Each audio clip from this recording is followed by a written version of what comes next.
ದರ್ಶನ್ಗೆ ಜಾಮೀನು ನೀಡಿದ ವಿಚಾರಕ್ಕೆ ಸಂಬಂಧಪಟ್ಟಂತೆ ಸ್ಯಾಂಡಲ್ವುಡ್ ತಾರೆಯರು ಫುಲ್ ಖುಷ್ ಆಗಿದ್ದಾರೆ. ಜಾಮೀನು ಮಂಜೂರು ಮಾಡ್ತಾ ಇದ್ದಂತೆ ನಟಿಯರು ಫುಲ್ ಹ್ಯಾಪಿ ಆಗಿದ್ದಾರೆ. ರೇಣುಕಾಸ್ವಾಮಿ ಹತ್ಯೆ ಆರೋಪದಲ್ಲಿ ಜೈಲನ್ನ ಸೇರಿದ್ರು. ಇಡೀ ತಾರಾ ಬಳಗವೇ ಬೇಸರವನ್ನ ವ್ಯಕ್ತಪಡಿಸಿತು. ಈಗ ದರ್ಶನ್ಗೆ ಜಾಮೀನು ಆಗಿರುವಂತಹ ಹಿನ್ನೆಲೆಯಲ್ಲಿ ಸ್ಯಾಂಡಲ್ವುಡ್ ತಾರೆಯರೆಲ್ಲರೂ ಕೂಡ ಫುಲ್ ಖುಷ್ ಆಗಿದ್ದಾರೆ.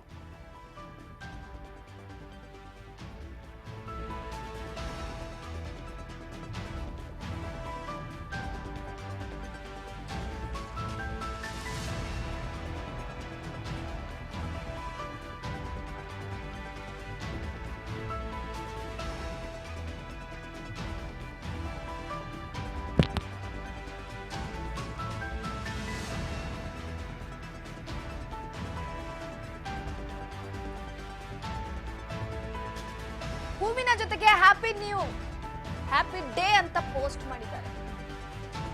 ದರ್ಶನ್ಗೆ ಜಾಮೀನು ಸಿಕ್ಕಿರುವಂತಹ ಹಿನ್ನೆಲೆಯಲ್ಲಿ ಸ್ಯಾಂಡಲ್ವುಡ್ಗೆ ಜಾಮೀನು ಸಿಕ್ತಂಗಾಗಿದೆ.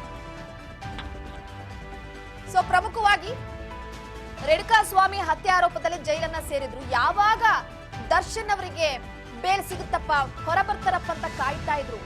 ನಟ ದರ್ಶನ್ ಫೋಟೋ ಹಾಕಿ ದರ್ಶನ್ ಆಪ್ತ ಗೆಳತಿ ರಕ್ಷಿತಾ ಪ್ರೇಮ್ ಕೂಡ ತಮ್ಮ ಪೋಸ್ಟ್ ನಲ್ಲಿ ಮೆನ್ಷನ್ ಮಾಡಿದ್ದಾರೆ. ಹೂವಿನ ಜೊತೆಗೆ ಹ್ಯಾಪಿ ಡೇ ಅಂತ ಪೋಸ್ಟ್ ಮಾಡಿದ್ದಾರೆ. ಇದು ದರ್ಶನ್ ಅವರ ಪತ್ನಿ ವಿಜಯಲಕ್ಷ್ಮಿ ಅವರು ಹಾಕಿರುವಂತಹ ಫೋಟೋ. ಬಹಳ ತುಂಬಾ ಕಷ್ಟ ಪಡ್ತಿದ್ರು ಬಿಡಿ ಪಾಪ. ಸೊ ಎಲ್ಲೋ ಒಂದು ಕಡೆ ಸದ್ಯದ ಮಟ್ಟಿಗೆ ತನ್ನ ಯಜಮಾನ ಮನೆಗೆ ಬರ್ಲಿ, ಯಾವುದೋ ಒಂದು ಕೆಟ್ಟಗಳಿಗೆ ಆಗೋಗ್ಬಿಟ್ಟಿದೆ ನೋಡಿ. ಇದು ವಿಜಯಲಕ್ಷ್ಮಿ ಅವರು ಹಾಕಿರುವಂತ ಪೋಸ್ಟ್. ಅದರ ಜೊತೆಗೆ ಸೋನಾಲ್ ಅವರು ಬಹಳ ಆಪ್ತರು. ದರ್ಶನ್ ಅವರು ತಂಗಿ ಅಂತಾನೆ ಕರೀತಿದ್ರು. ತರುಣ್ ಅವ್ರ ಜೊತೆ ಮದುವೆ ಆಗೋದಕ್ಕೂ ದರ್ಶನ್ ಅವರೇ ಕಾರಣ ಅಂತ. ಆದ್ರೆ ಅವರಿಬ್ಬರ ಮದುವೆಗೆ ಬರೋದಕ್ಕೆ ಆಗಿರ್ಲಿಲ್ಲ ದರ್ಶನ್ ಅವ್ರು. ಯಾಕಂದ್ರೆ ಜೈಲ್ನಲ್ಲಿದ್ರು, ಬೇಲ್ ಸಿಕ್ಕಿರ್ಲಿಲ್ಲ, ಮಧ್ಯಂತರ ಬೇಲ್ ಕೂಡ ಆಗಿರ್ಲಿಲ್ಲ. ನೀವು ಮದ್ವೆ ಆಗಿ ಆರಾಮಾಗಿರಿ ಅಂತ ಶುಭ ಹಾರೈಸಿದ್ರು. ಇದು ಅವರ ಮಗ, ದರ್ಶನ್ ಅವರ ಮಗ ವಿನೇಶ್ ದರ್ಶನ್ ಅವರು ಪೋಸ್ಟ್ ಮಾಡಿರುವಂತದ್ದು. ತನ್ನ ತಂದೆ ಅಂತೂ ಇಂತೂ ಫೈನಲಿ ರಿಲೀಸ್ ಆದ್ರು. ಪಾಪ ಬಹಳ ನೋವನ್ನ ವ್ಯಕ್ತ ನೋಡಿ. ದರ್ಶನ್ ಅವರು ಬೆಂಗಳೂರಿಂದ ಬಳ್ಳಾರಿ ಬರೋ ಟೈಮಲ್ಲಿ ಮಗ ಕೊಟ್ಟಂತ ಜರ್ಕಿನ್ ಹಿಡ್ಕೊಂಡು ಬಂದಿದ್ರು ಕೈಲಿ. ಮಗನ್ ಮೇಲೆ ಬಹಳ ಪ್ರೀತಿ ದರ್ಶನ್ ಅವರಿಗೆ. ಬಂದಂತ ಸಂದರ್ಭದಲ್ಲಿ ಅಪ್ಪಿ ಮುದ್ದಾಡ್ತಿದ್ರು. ಮಗ ಕೂಡ ಆಗಾಗ ಪೋಸ್ಟ್ ಮುಖಾಂತರವಾಗಿ ಭಾವನಾತ್ಮಕವಾಗಿ ತಮ್ಮ ಭಾವನೆಯನ್ನ ವ್ಯಕ್ತಪಡಿಸ್ತಾ ಇದ್ದ. ಸೊ ನೋಡಿ, ಇದು ರಕ್ಷಿತಾ ಅವರು ಹೂವನ್ನ ಹಾಕುವ ಮುಖಾಂತರವಾಗಿ ವೆಲ್ಕಮ್ ಮಾಡ್ತಿದ್ದಾರೆ. ಅಂದ್ರೆ ಅರ್ಥ ದರ್ಶನ್ ಅವರಿಗೆ ಬೇಲ್ ಸಿಕ್ಕಂತ ಹಿನ್ನೆಲೆಯಲ್ಲಿ ಹ್ಯಾಪಿ ಡೇ ಅಂತ ಪೋಸ್ಟ್ ನೋಡಿ ಇಲ್ಲಿ ಕಾಣಿಸ್ತಾ ಇರಬಹುದು. ಹ್ಯಾಪಿ ನ್ಯೂಸ್, ಆಕ್ಚುಲಿ ಅದು ಹ್ಯಾಪಿ ಡೇ ಅಂತ ಪೋಸ್ಟ್ ಮಾಡಿದ್ದಾರೆ. ಸೊ ಎಲ್ಲೋ ಒಂದು ಕಡೆ ಸದ್ಯದ ಮಟ್ಟಿಗೆ ಪ್ರತಿಯೊಂದು ತಾರಾ ಬಳಗದವರು ಕೂಡ ಬಹಳ ಸಂತಸವನ್ನ ವ್ಯಕ್ತಪಡಿಸ್ತಾ ಇರುವಂತದ್ದು. ಅದೇ ಹೇಳದ್ನಲ್ಲ, ಸದ್ಯಕ್ಕೆ ದರ್ಶನ್ ಅವರ ಆಪ್ತರಿಗೆ, ದರ್ಶನ್ ಅವರ ಅಭಿಮಾನಿಗಳಿಗೆ ಜಾಮೂನ್ ಸಿಕ್ಕಿದ ರೀತಿಯಾಗಿದೆ. ಸಿಹಿ ಸಿಕ್ಕಿದ ಹಾಗೆ ನೋಡಿ. ಇನ್ನೊಂದ್ ಕಡೆ ಅಭಿಮಾನಿಗಳ ಸಂತಸ ನೋಡಿ. ದರ್ಶನ್ ಅವರ ಫೋಟೋ ಇಟ್ಕೊಂಡು ಪಟಾಕಿ ಸಿಡಿಸಿ ವೃತ್ತದಲ್ಲಿ ಸಂಭ್ರಮಾಚರಿಸ್ತಾ ಇದ್ದಾರೆ.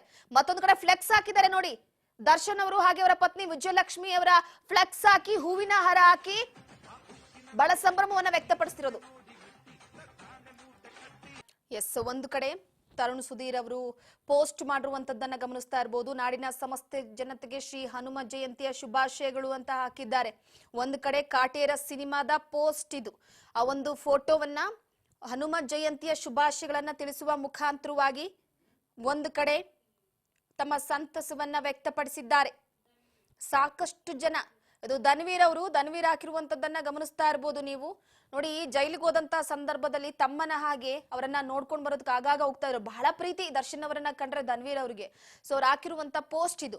ಸೋಷಿಯಲ್ ಮೀಡಿಯಾದಲ್ಲಿ ಪೋಸ್ಟ್ ಹಾಕುವ ಮುಖಾಂತರವಾಗಿ ಚಾಮುಂಡೇಶ್ವರಿ ದೇವಿಯ ಫೋಟೋವನ್ನ ಹಾಕಿದ್ದಾರೆ ನೋಡಿ. ಮೊದಲು ಚಾಮುಂಡೇಶ್ವರಿ ದೇವಿಯ ಫೋಟೋವನ್ನ ಹಾಕಿ ತದನಂತರ ದರ್ಶನ್ ಅಂಡ್ ಅವರಿರುವಂತ ಫೋಟೋವನ್ನ ಮೆನ್ಷನ್ ಮಾಡಿದ್ದಾರೆ. ಸಾಕಷ್ಟು ಅವರ ಕುಟುಂಬದ ಜೊತೆ ಇದ್ರು ಧನ್ವೀರ್ ಅವರು. ಹಾಗೆ ಆಗಾಗ ಬಳ್ಳಾರಿ ಜೈಲಿಗೆ ವಿಜಯಲಕ್ಷ್ಮಿ ಅವರು ವಿಸಿಟ್ ಕೊಟ್ಟಾಗ ಅಕ್ಕನ ಜೊತೆ ಅವರೊಟ್ಟಿಗೆ ಹೋಗಿ ದರ್ಶನ್ ಅವರ ಯೋಗಕ್ಷೇಮವನ್ನ ವಿಚಾರಿಸಿಕೊಂಡು ಮನೆಗೆ ಸಪೋರ್ಟಿವ್ ಆಗಿ ಕೂಡ ನಿಂತಿದ್ರು ಧನ್ವೀರ್ ಅವರು.